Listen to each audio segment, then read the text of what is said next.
Good morning mga guys. At ito ang bagong pagpanimula na mag-ipon ng kalakal. At yung una-unang mga kalakal na mga guys ay napalitan na ng bigas. At sa loob ng isang buwan mga guys ay isang linggong palitan ng kalakal versus bigas mga guys. Kaya ito ang panimula uli ng mga kalakal na inipon ko mga guys, para sa susunod na palitan ng bigas mga guys, marami na siyang mapapalitan. Kaya bagong ipon ng kalakal, bagong pag-asa din mga guys. Kaya dito lang sa lugar ng Angeles, Pampanga, Balibago mga guys, ang mayroong patakaran na ganyan, kalakal versus bigas.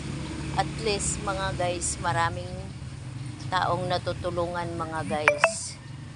At ang mga tao matutong maging malinis sa kapaligiran mga guys. At ang lahat na mga kalat na mga plastic mga guys, o kahit anong klaseng plastic, basta plastic, pwedeng ipalit bigas mga guys. Kaya ang mga tao dito mga guys, lahat na mga basura nila na mga plastic ay iniipon na mga guys, at nilalagay sa mga buting mineral mga guys na malalaki para hindi magkalat. Kahit kapiranggot na plastic mga guys, pinupulot dito para ilagay sa isang lagayan na hindi magkalat sa kalye mga guys. Kaya ito mga guys, dito ko lang na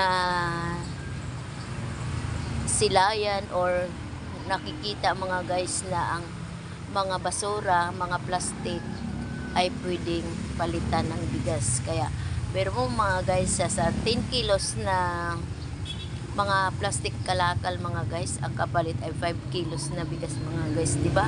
Malaking bagay na yun mga guys, na itutulong sa buong pamilya mo na mayroong bigas, pagkain dahil lang sa kalakal. Kaya ito mga guys, thank you for watching. Like, comment, and share. Bye!